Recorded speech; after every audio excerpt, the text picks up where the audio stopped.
Welcome back to my channel. Today is a serious topic about using the gigs to actually look for work out there.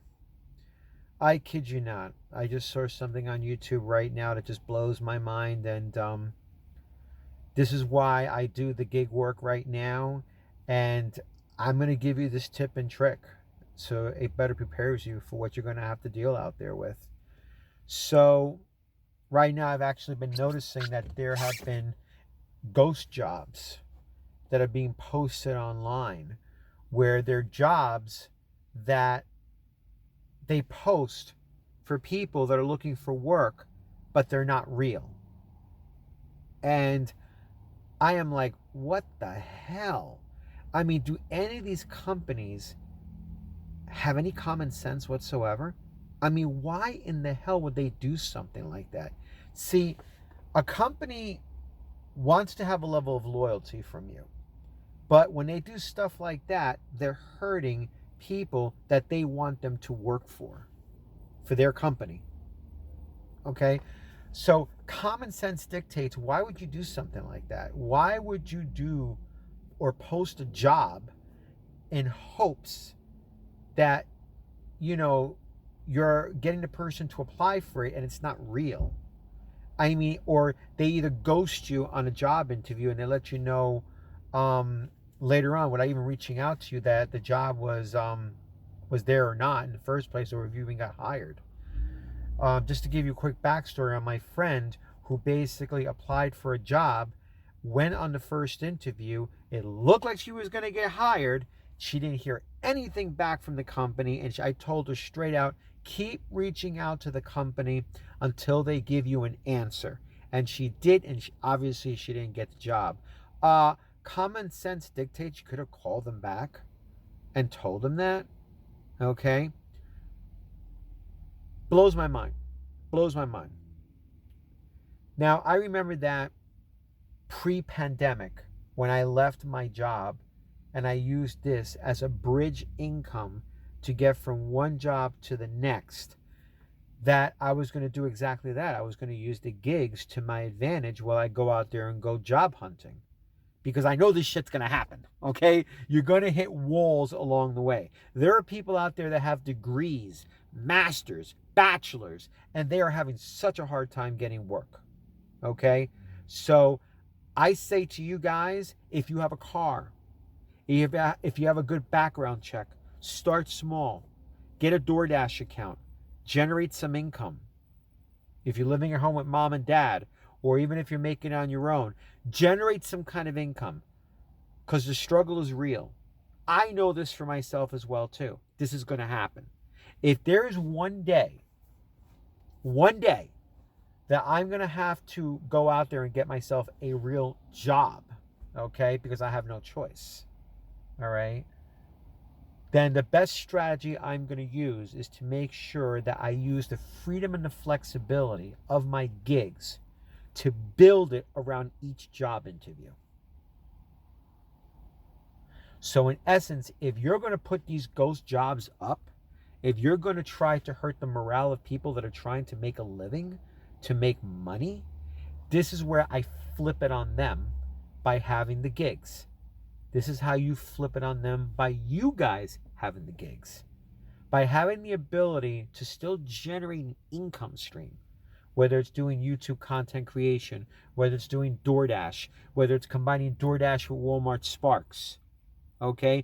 Just for the time being, because this too shall pass. And you use it to your advantage so that you can get that job, that career that you want to have, okay? You get your feet wet with some of these gigs. You do a little bit of DoorDash in your neighborhood. You do a little Walmart Sparks in your neighborhood. Just enough time. And keep sending out resumes. Keep sending out resumes. The other day I thought to myself, wow, it's like I'm really not looking for a real job because I'm very happy and content. But when I hear this through the grapevine and I hear what other people are going through, this is what I'm going to have to go through. So you have to have a strategy out there for these jobs to make sure that when they do this crap, okay, that you have some income stream to fall back on.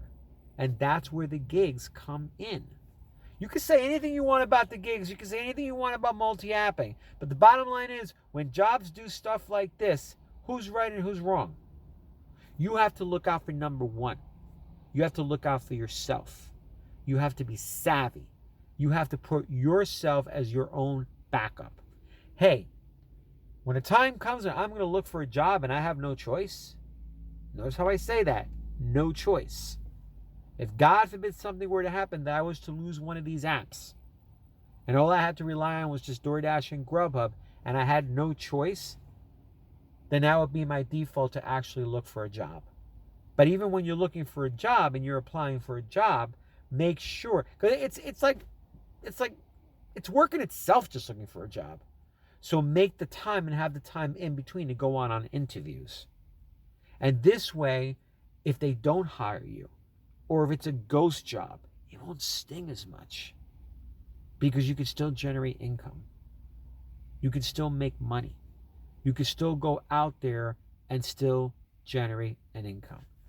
And if you have a strategy, and if you have a technique, if you know how many hours you can work to make $100 a day, $150 a day, $200 a day, but you still want to get a job because you feel it's the right thing to do, because maybe they'll give you medical benefits and maybe they'll give you a 401k. All right, let's hold on to the hope. So you can then take the strategy that you have and the structure that you have with your deliveries and use it to your advantage.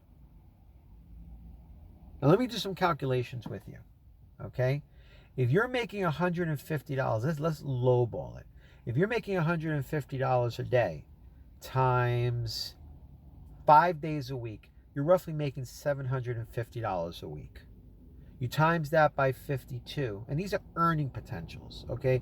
If you can maintain that consistency level doing the deliveries and staying at $150 a day, times 52, that's $39,000 a year. Okay? Now, it doesn't sound like a lot of money. I mean, if you have kids, you have a mortgage, you have a home, it's different for everyone. But to go out there and get just a job that pays that much, while there are hundreds of other people doing that, that's a struggle. That's a struggle, because the market is not the same anymore as it used to be 10 years ago, 15 years ago, 20 years ago. Not the same. Now let's push the envelope just a little bit more. Let's say if you can make $200 a day. $200 a day times 5 is $1,000 a week. To even get that in a job, that's a miracle. But let's just follow me on this. You times that by 52 consistently, and you make $52,000 a year. Probably a super manager at a retail store or probably a fast food place would probably make that. And they would probably have to work even longer hours because you're getting that as a base salary. I don't know. All I can do and all I can look at is what I presently have right now. I'm paying my bills. I'm managing myself very well. I can make the income that I want to make. I wasn't even doing this when I was working in retail. And in retail, you have to deal with other people in a cutthroat environment. Okay? So you have to make sense for yourself on how to use these gigs. This whole thing with jobs, it ain't going away, dude. Okay? I'll be very honest with you. The job market is getting very bad. I just saw a video right now on ghost jobs. Blows my mind. But if you build a nice structured strategy and you have income coming in from a gig, instead of unemployment, from gigs, and you have that laid out for you as a number one plan to have this just in case if you start hitting all these walls out there, and trust me, you will, then at least you're ready. It won't let you down. It won't make you feel like crap. Oh, well, this job didn't hire me. I really wanted this job, but they didn't hire me. Let me keep going. Let me continue. Set up systems and procedures where you're constantly always looking for work while you're always consistently generating income. That's the best way to overcome it. That's the best way to do it. Always put yourself and your life first. And you know what's the best part? When you really have that breakthrough, when you really, really feel good that you're making that income from your deliveries, you go out there and you get that job, that pristine job. Get it, join them, get into the job. You put the apps on pause. You shut them down for a little bit. Maybe you can work them passively part-time on the side. Who knows? If you work for that job and they lied to you and they sold you a bill of goods and told you that one thing, but it was another, well, the great thing is you have the apps. You could leave. You could turn them right back on again. Go back out there and look for work. You now have the power. You have financial empowerment because you have these apps in your back pocket. You can just turn them on just like that. You don't have to give 2 weeks notice. You just leave. Give them the same respect they give you, because that's how the economy is right now. And I don't want to be vengeful like that. I don't want to be mean like that. But I mean, come on. Karma is a bitch. Okay? If I'm good to you, be good to me. If you can't be good to me, these gigs are the leverage that you need to be able to grow beyond what you already have. And even when that happens, you are financially empowered to be able to move from one company to the next at will until you find your source of happiness. Leave me comments below. Let me know if you're actually using these gigs to search for jobs. And let me know how that's working for you. And if you have any questions, feel free to leave them in the comment as well too. And feel free to like my video, give me 2 thumbs up, subscribe to my channel. I keep dropping the best content possible out there for you guys to help you, to show you the gold that you have. The gold that you have with these gigs. Have a great day.